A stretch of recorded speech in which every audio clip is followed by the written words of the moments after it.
It's quietly happening in the background, almost without fanfare, yet it will touch the daily routine of millions. On 6th of December 2025, the rules surrounding the UK bus pass are changing, and the ripple effects may be far more significant than many people realise. For years, the pass has been a steady companion, a small plastic promise of independence, connection, and dignity. But this new adjustment, arriving just as winter settles in, brings with it a mixture of reassurance, uncertainty, and practical questions that deserve clear answers. You might have already heard whispers about eligibility tweaks, regional adjustments, or new verification steps, but what's actually confirmed? Which changes are guaranteed to affect how you travel, when you can use your pass, and what proof you'll be expected to provide?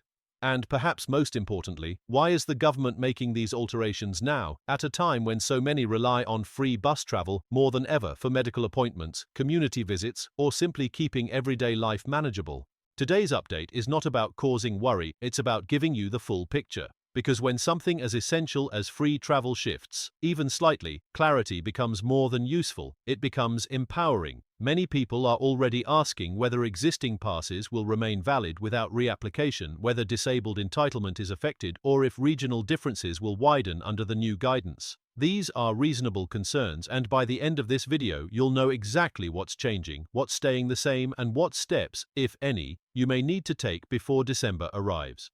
Before we begin, if you find these calm, detailed updates helpful, please consider subscribing. It simply means you won't miss future changes that could influence your benefits, travel rights, or daily independence. Nothing pushy, just a gentle way to stay informed. Right, let's move into the main details and unpack precisely what the 6th December 2025 bus pass rules change really means for you. As we step into the heart of this update, I want to take you through every part of the change with a sense of clarity and steadiness, because this adjustment to the bus pass system doesn't just exist on paper, it touches real routines, shapes daily habits, and quietly affects whether someone can continue travelling freely without worry. And for so many people across England, the bus pass isn't just a card or a convenience. It's a form of independence. It's a gentle reassurance that, no matter what twists life brings, getting to an appointment, visiting a friend, or picking up a loaf of bread won't cost a fortune or require a lift. That's why understanding what's changing on the 6th of December 2025 matters so much, and why we're going to walk through every part slowly and calmly so nothing remains confusing or unclear.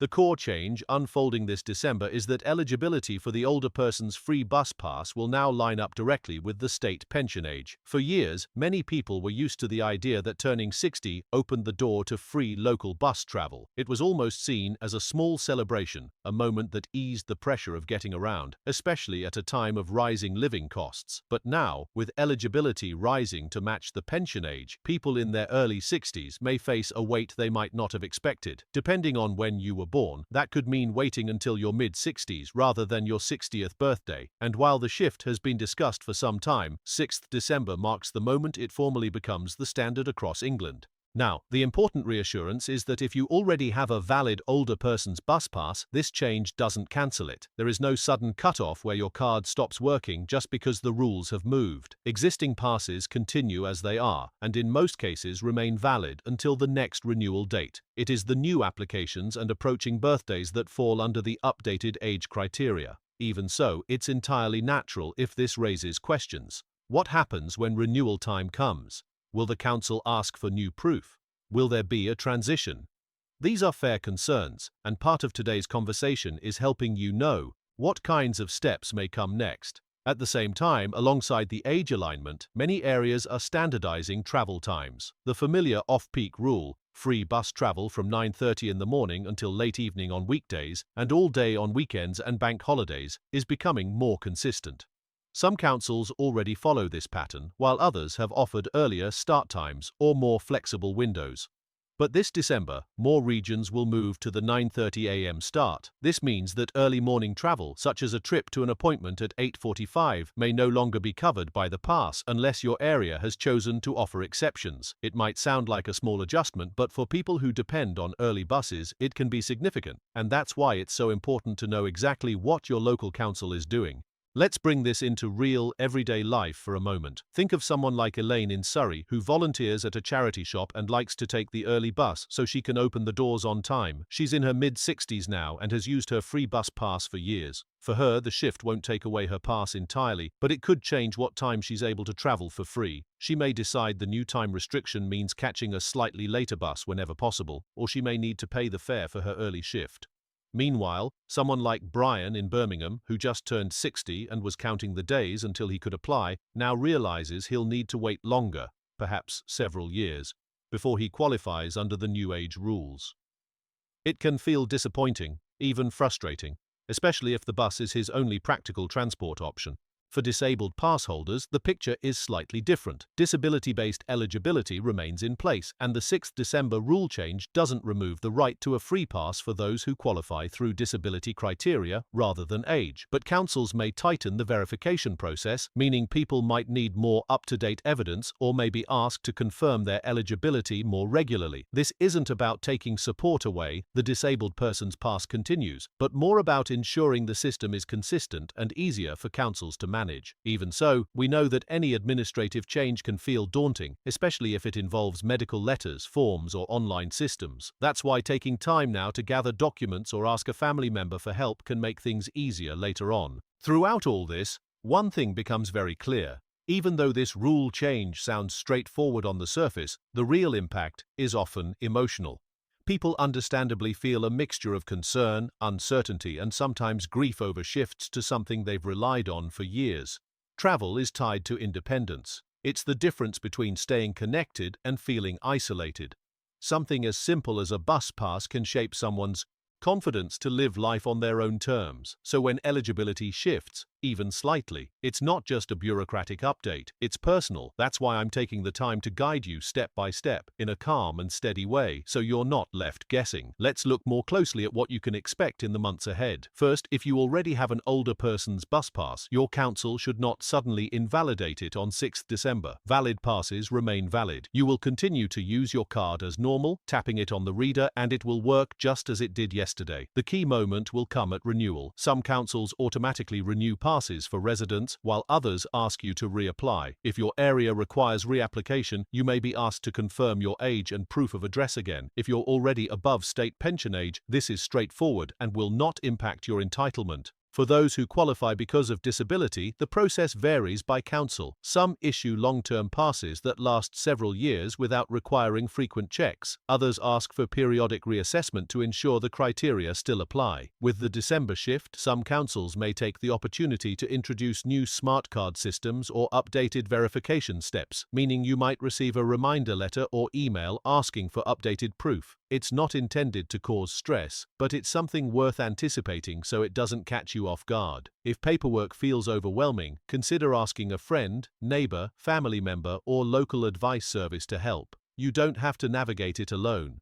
Next, let's talk about travel times once more, because this is one aspect people often overlook until the moment they get on the bus. Under the standard England-wide scheme, free travel runs from 9:30 a.m. to 11 p.m. on weekdays, and all day at weekends and on bank holidays. Not every council strictly followed this in the past, but many will move to this arrangement on 6th of December. If you regularly travel before 9:30, you may want to check whether your local area plans to keep or remove early morning concessions. Most councils will publish clear guidance on this, and many may send letters to affected residents. If you're an early traveler, knowing the exact time your free travel begins may shape your appointments or routines going forward. It's worth emphasizing something that often gets lost in the anxiety surrounding these changes. The core of the concessionary scheme remains in place. Older and disabled people in England will still have access to free bus travel. What's changing is the age you get it, and in some cases, the times you can use it. The foundation of the scheme has not disappeared. And although adjustments like these can feel like steps backwards, they're part of a wider attempt to protect the long-term future of concessionary travel. We all know councils face tight budgets, and the cost of supporting travel for an aging population continues to rise. Aligning age eligibility with the pension age is seen as a way to keep the system sustainable, even if it means younger seniors have to wait longer than previous generations did. At the same time, it's important to hold space for the emotional reality here. Many people feel that raising the eligibility age hits them hardest just when they need help the most, during the years when work is becoming more physically difficult, when mobility can become more limited, and when every penny matters. And they're right to feel this deeply. There's nothing trivial about it. Travel isn't just money saved, it's connection preserved. So if you find yourself feeling annoyed, sad, or worried, you're absolutely not alone. You might be thinking now about what practical steps to take. One of the most helpful things to do is simply to check your current pass. Look at its expiry date. If it runs out soon, consider getting ahead by renewing early if your council allows it.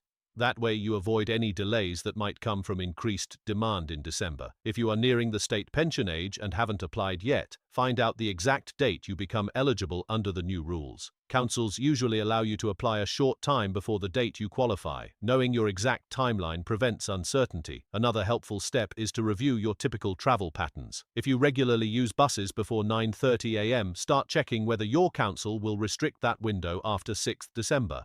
Some councils may continue allowing earlier travel for disabled pass holders or for certain routes. A quick phone call or glance at the council website can bring clarity without much fuss. Let's also spend time thinking about the role family can play here. Changes like these often ripple through households. Adult children may suddenly realize their parents will lose morning travel options. Carers may need to adjust schedules. Neighbors who help each other with shopping may need to rethink routines. It's worthwhile having open, gentle conversations with the people around you now, rather than waiting until the change arrives. A few minutes discussing travel times or renewal dates can save confusion when winter comes in and the new rules are live. I also want to acknowledge something else that often doesn't get said. These changes can sometimes rekindle old feelings of vulnerability. When you depend on a service, even just a bus route, losing part of it can make you feel smaller or more reliant on others, even if the change is slight. If you felt something like that already, that's perfectly human. I've spoken to older neighbors who admitted they felt embarrassed to admit they were anxious about the new times or eligibility, but you don't have to hide that.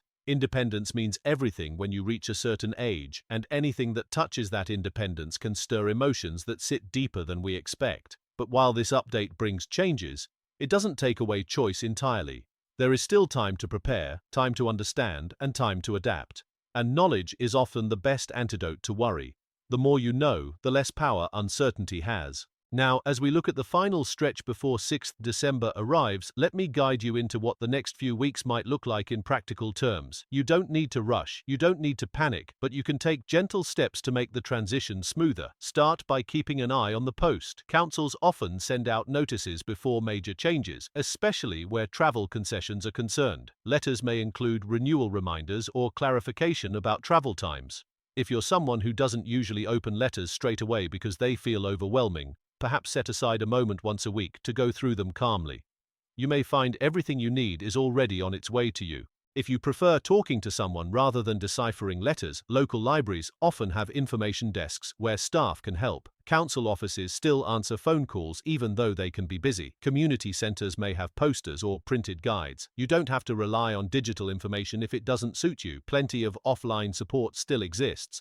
And for those who enjoy planning ahead, you can even look at your calendar and gently map out your routines after the rule change. If you have medical appointments, consider scheduling them after 9:30 a.m. when possible. If you meet a friend for tea at the garden center on weekday mornings, perhaps shift your meeting to a slightly later time. These little adjustments reduce the risk of finding yourself paying for a journey you expected to be free. All of these steps, taken slowly and without pressure, help ease the transition into the new system. And that's really what today's update is about, easing you into the change with clarity rather than surprise. Now that we've walked through the meaning, the impact, the personal stories, and the practical steps, let's gently move into the next part of our conversation, a deeper look at what you should do between now and 6th of December to make sure your travel remains smooth, supported, and stress-free. Let's take this next step together.